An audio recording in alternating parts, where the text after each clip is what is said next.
38장. 그때에 여호와께서 폭풍우 가운데에서 욥에게 말씀하여 이르시되, 무지한 말로 생각을 어둡게 하는 자가 누구냐? 너는 대장부처럼 허리를 묶고 내가 네게 묻는 것을 대답할지니라. 내가 땅에 기초를 놓을 때에 네가 어디 있었느냐? 네가 깨달아 알았거든 말할지니라. 누가 그것의 도량법을 정하였는지, 누가 그 줄을 그것의 위에 띄었는지 내가 아느냐? 그것의 주추는 무엇 위에 세웠으며 그 모퉁이 돌을 누가 놓았느냐? 그때에 새벽별들이 기뻐 노래하며 하나님의 아들들이 다 기뻐 소리를 질렀느니라. 바다가 그 모태에서 터져 나올 때에 문으로 그것을 가둔 자가 누구냐? 그때에 내가 구름으로 그 옷을 만들고 흑암으로 그 강보를 만들고 한계를 정하여 문 빗장을 지르고 이르기를 네가 여기까지 오고 더 넘어가지 못하리니 네 높은 파도가 여기서 그칠지니라 하였노라. 내가 너의 날에 아침에게 명령하였느냐? 새벽에게 그 자리를 일러주었느냐? 그것으로 땅 끝을 붙잡고 악한 자들을 그 땅에서 떨쳐버린 일이 있었느냐? 땅이 변하여 지늘게 인친 것 같이 되었고 그들은 옷같이 나타나되 악인에게는 그 빛이 차단되고 그들의 높이 든 팔이 꺾이느니라. 내가 바다의 샘에 들어갔었느냐? 깊은 물 밑으로 걸어다녀 보았느냐? 사망의 문이 내게 나타났느냐? 사망의 그늘진 문을 내가 보았느냐? 땅의 너비를 내가 측량할 수 있느냐? 내가 그 모든 것들을 다 알거든 말할지니라. 어느 것이 광명이 있는 곳으로 가는 길이냐? 어느 것이 흑암이 있는 곳으로 가는 길이냐? 너는 그의 지경으로 그를 데려갈 수 있느냐? 그의 집으로 가는 길을 알고 있느냐? 내가 아마도 알리라. 내가 그때에 태어났으리니 너의 횟수가 많음이니라. 내가 눈 곳간에 들어갔었느냐? 우박 창고를 보았느냐? 내가 환난 때에 교전과 전쟁의 날을 위하여 이것을 남겨두었노라. 광명이 어느 길로 뻗치며 동풍이 어느 길로 땅에 흩어지느냐? 누가 홍수를 위하여 물길을 터주었으며 우레와 번갯길을 내어주었느냐? 누가 사람 없는 땅에 사람 없는 광야에 비를 내리며 황무하고 황폐한 토지를 흡족하게 하여 연한 풀이 돋아나게 하였느냐?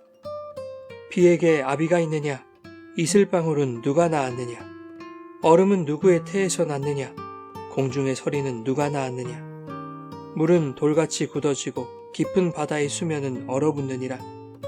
네가 묘성을 메어 묶을 수 있으며 삼성의 띠를 풀 수 있겠느냐? 너는 별자리들을 각각 제때에 이끌어낼 수 있으며 북두성을 다른 별들에게로 이끌어갈 수 있겠느냐? 내가 하늘의 궤도를 아느냐? 하늘로 하여금 그 법칙을 땅에 베풀게 하겠느냐? 내가 목소리를 구름에까지 높여 넘치는 물이 내게 덮이게 하겠느냐? 내가 번개를 보내어 가게 하되 번개가 내게 우리가 여기 있나이다 하게 하겠느냐? 가슴속의 지혜는 누가 준 것이냐? 수탈객에 슬기를 준 자가 누구냐? 누가 지혜로 구름의 수를 세겠느냐? 누가 하늘의 물주머니를 기울이겠느냐?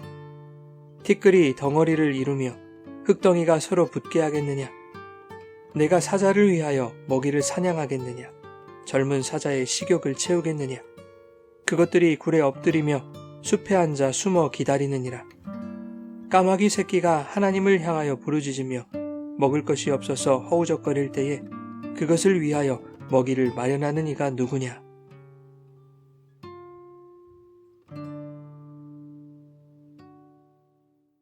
여러분 좋은 아침입니다. 오늘도 말씀의 은혜가 여러분의 삶에 풍성히 임하기를 소망합니다. 욥과 그의 친구들 간의 오랜 논쟁 끝에 드디어 하나님이 개입하십니다. 1절에 여호와께서 폭풍우 가운데 욥에게 말씀을 시작합니다. 무지한 말로 생각을 어둡게 하는 자가 누구냐?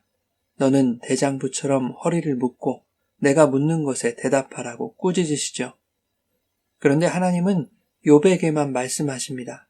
그렇지 않으면 욥만이 하나님의 말씀을 알아들었던 것이겠죠. 왜냐하면 엘리후의 말이 끝난 바로 그때에 모두 한자리에 있었을 그때 폭풍우 가운데 말씀하시는 그 하나님의 음성을 엘리후와 세 친구들은 듣지 못했기 때문입니다.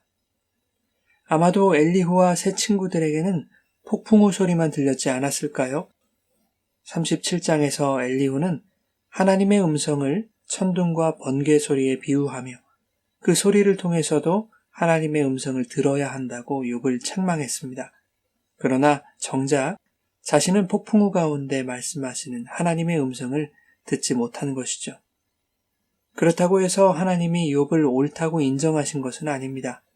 하나님의 대답이 욥을 꾸짖는 것으로 시작하고 있다는 것으로 알 수 있죠. 욥, 너는 무지한 말로 생각을 어둡게 하는 자라는 것입니다. 그러나 이는 하나님이 욥을 죄 있다 정죄하시려는 것 또한 아닙니다. 31장 35절 이하에 욥은 하나님을 대상으로 소송을 걸어서라도 자신의 옳음을 인정받고자 했습니다. 온갖 고난과 친구들의 정죄 속에서도 욥은 하나님을 떠나지 않고 오직 하나님으로부터만 자신이 옳다는 판결을 받기 원했습니다. 본문은 하나님이 그 소송에 동의하시고 대답하시는 것입니다. 그러나 욥의 옳음을 인정하시는 것은 아니라는 것이죠. 하나님이 욥에게 이미 관심을 가지셨고 그의 질문과 항변에 귀를 기울이셨다는 것을 보여주는 것입니다. 그런데 욥기가 시작되면서 지금까지 하나님을 지칭하는 표현으로 여호와를 사용하는 것은 본문이 처음입니다. 이제까지 하나님이라고 기록된 표현들은 엘샤다이, 즉 전능자 하나님을 지칭하는 것이었죠. 하지만 오늘 본문과 이후의 단락들에서는 여호와라는 표현을 사용합니다. 여호와라는 이름은 출애굽기 3장에서 하나님이 자신의 이름을 모세에게 직접 가르쳐 주신 것이었습니다. 여호와, 즉 야훼라는 이름은 존재를 의미하는 하야라는 동사가 미완료로 사용된 것입니다. 이것은 하나님의 일하심이 아직 완료되지 않았으며 지속되고 있음을 의미하는 것입니다. 과거로부터 현재를 거쳐 하나님의 약속이 완성될 미래의 그때까지 당신의 백성들과 함께 하실 것이며 그들의 고통을 보시고 그들의 부르짖음을 들으시고 그들의 근심을 알고 그들에게 내려가 함께 하시는 그 하나님의 존재와 속성을 그 이름으로 표현하신 것입니다. 성경은 그 이름을 스스로 있는 자라고 번역했지만 그는 항상 거기에 계시리라 라는 뜻에 더 가깝습니다. 욥 내가 있는 그곳에 나 여호와가 항상 거기 있다는 것입니다. 그 여호와 하나님이 욥의 삶의 자리에 항상 함께 계셔서 그의 고통과 고난을 보시고 그의 눈물을 아시며 그의 부르짖음을 들으셨을 뿐만 아니라 앞으로도 욥과 함께 계실 것이라는 의미가 여호와라는 이름 속에 녹아 있다는 것이죠. 오늘 본문은 욥의 절박한 질문에 대한 하나님의 대답이기는 하지만 욥이 듣고 싶었던 자신에게 고난을 허락하신 그 이유에 대한 대답은 아니었습니다. 오히려 하나님의 대답은 욥을 향한 수많은 질문으로 이어지고 있죠. 내가 땅의 기초를 놓을 때 너는 어디 있었느냐? 누가 그것의 도량을 정하였는지 네가 아느냐? 땅의 너비를 네가 측량할 수 있느냐? 바다의 한계를 정하여 물이 넘어오지 못하게 한 자가 누구냐? 네가 바다의 샘에 들어가 보았느냐? 광명과 흑암이 있는 곳으로 가는 길을 아느냐? 네가 우박 창고를 보았느냐? 하늘의 별자리들을 이끌어낼 수 있느냐? 네가 하늘의 궤도를 아느냐? 하늘로 하여금 그 법칙을 땅에 베풀게 하겠느냐?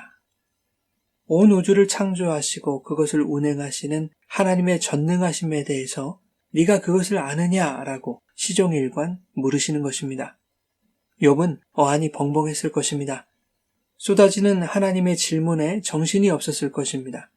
내가 알고 있다고 생각했던 하나님의 차원과 그 범위를 넘어서는 그야말로 측량할 수 없는 하나님의 경륜과 지혜에 숙연해질 수밖에 없었을 것입니다. 왜 하나님은 의로운 나에게 고난을 주셨는가? 이 질문이 얼마나 정당한 질문이며 이 정당한 질문에 하나님이 반드시 대답하셔서 나의 옳음을 판정해 주셔야 한다고 생각했던 그 욥에게 질문이 쏟아지자 욥은 정작 한마디도 대답할 수 없는 인간의 무력함과 무능함을 발견하게 되었을 것입니다. 어떤 이들은 신이 자신의 전능함을 앞세워 한낱 피조물인 인간에게 질문 공세를 퍼붓는 그 하나님의 태도가 비겁하고 폭력적이지 않느냐고 말하는 사람들도 있습니다. 그것은 강자가 약한 자를 힘으로 제압하는 것과 다름없고 가스라이팅과 다르지 않다는 것입니다. 하지만 하나님의 말씀은 폭력적 힘이 아닙니다. 그분의 말씀은 진리이며 진리는 자유케 하는 힘이 있습니다. 제압하려는 것이 아니라 무지한 말로 생각이 어두워진 욥을 자유하게 하시려는 것입니다. 오늘 본문에서 온 우주를 창조하시고 운행하시는 하나님의 전능하심을 말씀하시고 또 39장에서는 자연과 동물에 미치는 하나님의 질서와 지혜 그리고 피조세계를 향한 하나님의 배려에 대해서 일방적으로 말씀하시는 것은 이러한 하나님께서 인간이 당하는 고난에 대해 자신의 지혜와 전능함과 배려를 잊으시겠는가 하는 것을 되려 물으시는 것입니다. 욥이 그토록 듣고 싶었던 왜 나입니까? 왜 의로운 나에게 고난을 주십니까? 이것이 하나님께는 얼마나 그분의 전능하심과 배려를 모르는 질문인지를 깨닫게 하시려는 것입니다. 그러므로 하나님이 욥에게 질문 공세를 퍼부으신 것은 가스라이팅이 아니라 모든 것이 가능하고 못하실 일이 없으신 하나님 앞에 너의 질문 자체가 성립될 수 없음을 깨우치게 하시려는 것입니다.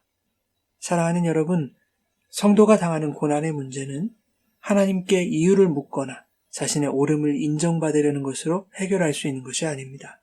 하나님이 어떤 분인지를 깊이 깨닫게 되어질 때 하나님에 대한 믿음이 해답으로 주어지게 되는 것이죠. 그러면 자연스럽게 질문은 파기되는 것입니다. 비록 고난의 현실은 힘들지만 그럼에도 불구하고 전능하신 하나님이 그 고난 속에서도 나와 함께 하시며 나를 배려하시고 진리로 인도해 가실 것과 내 안에 선한 일을 이루실 것임을 확신함으로 하나님 안에서 이미 의롭다 선언하신 성도의 삶을 당당하고 담대하게 살아갈 수 있기를 예수님의 이름으로 축원합니다.